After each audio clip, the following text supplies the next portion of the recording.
Ukraine जंग के बीच रूस भारत चीन के साथ करेगा सैन्य अभ्यास। 50,000 सैनिक होंगे शामिल। ताइपे की ताकत से चाइना की उड़े होश। दोस्तों, रूस और चीन के साथ साथ इन दिनों अमेरिका के संबंध अच्छे नहीं हैं। अमेरिका का बीजिंग और मॉस्को के प्रति जो रवैया खुलकर सामने आया है, इससे रूसी राष्ट्रपति व्लादिमीर पुतिन और चीन के उनके समकक्ष शी जिनपिंग के बीच नजदीकियां बढ़ती जा रही है। इससे अमेरिका परेशान दिख रहा है। अब खबर है कि रूस भारत चीन समेत कई अन्य देशों के साथ आने वाले दिनों में साझा मिलिट्री ड्रिलिंग शुरू करने जा रहा है। वहीं रूस में वॉस्टॉक 2022 सैन्य अभ्यास में भारतीय सैनिकों की भागीदारी पर नई दिल्ली में भारतीय सेना या रक्षा मंत्रालय की ओर से तत्काल कोई टिप्पणी नहीं की गई है। यूक्रेन जंग से एक तरफ रूस अमेरिका और अन्य यूरोपीय देशों से अलग थलग पड़ता जा रहा है, तो वहीं ताइवान मुद्दे को लेकर चीन की अमेरिका से अनबन हो चुकी है। इसलिए रूस बीजिंग के साथ अपने घनिष्ठ रक्षा संबंधों को दर्शाने के लिए चीनी सेनाओं के साथ व्यापक सैन्य अभ्यास शुरू करेगा। इस सैन्य अभ्यास में भारत भी शामिल होगा। अल जजीरा के मुताबिक वॉस्टॉक सैन्य अभ्यास 1 से 7 सितंबर को रूस के सुदूर पूर्व और जापान सागर में विभिन्न स्थानों पर आयोजित किया जाएगा। रूसी रक्षा मंत्रालय के मुताबिक इस सैन्य अभ्यास में 50,000 से अधिक सैनिक 5,000 घातक हथियार के साथ सैन्य अभ्यास में शामिल होंगे। रिपोर्ट में बताया जा रहा है कि इस सैन्य अभ्यास में भारत चीन समेत कई अन्य देश भी शामिल होंगे। रूसी रक्षा मंत्रालय ने बताया, इस बड़े सैन्य अभ्यास में 140 घातक लड़ाकू विमान, 60 युद्धपोत शामिल होंगे। इसने बड़े पैमाने पर सैन्य अभ्यास की तैयारी को लेकर चीनी सैनिकों के रूस पहुंचने का एक वीडियो जारी किया गया है। खबर के मुताबिक रूस और चीन के बीच सैन्य अभ्यास मॉस्को में स्थित सुदूर पूर्वी रूस में 7 फायरिंग रेंज में आयोजित किया जाएगा। इस सैन्य अभ्यास में कई पूर्व सोवियत देश शामिल है। चीन के अलावा भारत, लाओस, मंगोलिया, निकारागुआ और सीरिया के सैनिक भी इस सैन्य अभ्यास में शामिल होंगे। मंत्रालय ने कहा कि रूसी हवाई सैनिकों की इकाइयां लंबी दूरी के बमवर्षक और सैन्य मालवाहक विमान अन्य बलों के साथ अभ्यास में भाग लेंगे।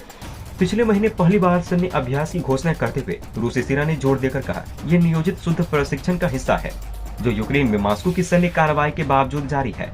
इस घोषणा में क्रेमलिन के द्वारा वहाँ विशेष सैन्य अभियान कहे जाने वाले सैनिकों की संख्या का खुलासा नहीं किया है। रूसी मंत्रालय ने युद्धाभ्यास से लेकर कहा, जापान के सागर में रूसी और चीनी नौसेनाएं समुद्री संचार, समुद्री आर्थिक गतिविधि के क्षेत्रों और तटीय क्षेत्रों में जमीनी सैनिकों के समर्थन की रक्षा के लिए संयुक्त कार्रवाई का अभ्यास करेगी। रूसी उप विदेश मंत्री अलेक्जेंडर फोबिन ने विदेश सैन्य अधिकारियों के साथ एक बैठक में कहा, ये सैन्य अभ्यास किसी भी देश या सैन्य गठबंधन के खिलाफ नहीं है। आपको बता दें कि 24 फरवरी को यूक्रेन पर हमला करने के बाद ये सैन्य अभ्यास मॉस्को और बीजिंग के बीच बढ़ते रक्षा संबंधों को दर्शाता है। वहीं चीन ने पहले ही रूस के यूक्रेन पर कार्रवाई पर आलोचना करने से इनकार कर दिया है। चीन कह चुका है कि नाटो का विस्तार करके और मॉस्को पर प्रतिबंध लगाकर अमेरिका का उद्देश्य युद्ध को और भी अधिक भड़काने का प्रयास मात्र है। दोस्तों, जंग सिर्फ हथियारों से नहीं दिमाग से लड़ी जाती है। जब एक ताकतवर देश अपने से कमजोर देश पर हमला करता है तो उस वक्त उस छोटे देश को अपनी ताकत नहीं सूझबूझ दिखाना चाहिए। इस वक्त कुछ ऐसा ही ताइवान ने दिखाया है, जिसे देख शी जिनपिंग के होश उड़ गए हैं। ताइवान के पास चीन से मुकाबला करने के लिए कम सैनिक, कम हथियार हैं, लेकिन उसने जो दिमाग का इस्तेमाल किया है उसे देखकर हर कोई हैरान रह जाएगा। दरअसल ताइवान ने अपनी भौगोलिक स्थिति को ही अपनी शक्ति बनाया है। चीन से मुकाबला करने के लिए ताइवान की जमीन की सतह पर जितने सैनिक और हथियार नजर आते हैं, उससे कहीं ज्यादा सैनिक और हथियार उसके पास जमीन के भीतर मौजूद हैं। ताइवान के पास जमीन के नाम पर ऊंचे ऊंचे पहाड़ों वाले द्वीप हैं। इसी का वो भरपूर फायदा उठा रहा है। चीन के पास आधुनिक घातक मिसाइलें हैं, लेकिन वो हेलीकॉप्टर से युद्धाभ्यास करने के लिए मजबूर है। घातक फाइटर जेट से लैस चीन की वायुसेना अब पैराशूट से जमीन पर उतरने की प्रैक्टिस कर रही है। युद्धपोत और फाइटर जेट से किसी भी देश को दहलाने की ताकत रखने वाली चीन के लिए आखिर हेलीकॉप्टर से सैनिकों को जमीन पर उतारने की प्रैक्टिस करने की क्या मजबूरी है। हेलीकॉप्टर से जमीन पर सैनिकों और वाहनों को पहुंचाने की ये वॉर ड्रिल असल में चीन की मजबूरी है। ड्रैगन की रेड आर्मी जानती है कि उसकी मिसाइलें उन बंकर्स को नहीं भेज सकती जहां युद्ध के दौरान ताइवान की सेना पोजीशन लेगी। पहले ये भी जानती है कि उसके फाइटर प्लेन सिर्फ ताइपे और कुछ शहरों में मौजूद ताइवान की आलीशान इमारतों को नष्ट करने के सिवा कुछ नहीं कर सकेगी। साथ ही चीन को यह भी अच्छे से पता है कि उसकी एम्फीबियस फोर्स को ताइवान की जमीन पर पहुंचाना बेहद मुश्किल होगा। ऐसे में चीन के पास यही ऑप्शन बचा है। चीनी सैनिक इस वक्त हेलीकॉप्टर के जरिए पैराशूट से उतरकर ताइवान के सीक्रेट ठिकानों पर स्पेशल ऑपरेशन चलाने का अभ्यास कर रही है। अगर चीन हमला करता है तो ताइवान की यही स्ट्रेटजी चीन के लिए भारी पड़ेगी। पहाड़ों में मौजूद बंकर्स की वजह से ताइवान को इसका पूरा फायदा मिल सकता है। पहाड़ के नीचे मौजूद सुरंग का एक बड़ा नेटवर्क है जिसमें कई मोड़ हैं, कई चौराहे हैं। शुरुआत देखकर ऐसा लगता है जैसे ये पहाड़ के नीचे मौजूद कोई गुफा हो, लेकिन ऐसा नहीं है। ताइवान ने इसे पहाड़ को काट कर तैयार किया है। इसे बनाने में बरसों का वक्त लगा है। बंकर में कई सीक्रेट विंडो या वॉच सेंटर हैं, जहां से गोली चलाने पर दुश्मन को एहसास ही नहीं होगा कि हमला किस तरफ से हो रहा है।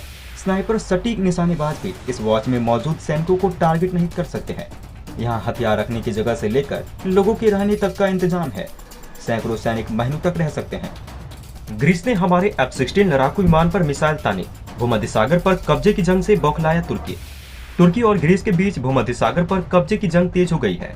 इस बीच तुर्की ने आरोप लगाया है कि ग्रीस ने अंतर्राष्ट्रीय हवाई क्षेत्र में उड़ रहे उसके F-16 लड़ाकू विमानों पर मिसाइल तानी है। इस घटना के बाद तुर्की के लड़ाकू विमान उस इलाके से भाग खड़े हुए।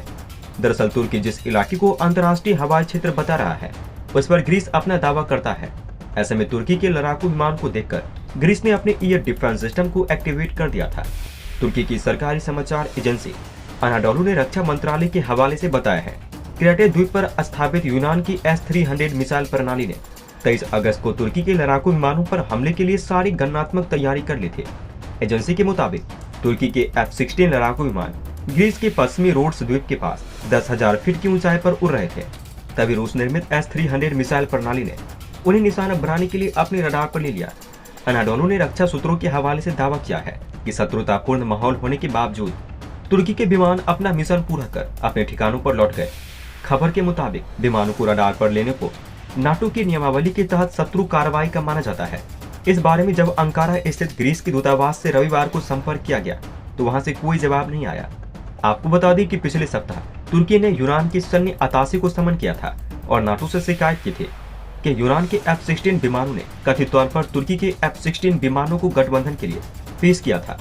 अनाडोलू के मुताबिक ग्रीस के पायलट ने तुर्की के विमान को पूर्वी भूमध्य सागर के ऊपर अपने रडार पर लिया, जिसका तुर्की की ओर से जरूरी जवाब दिया गया और विमानों को इलाका छोड़ने के लिए मजबूर होना पड़ा।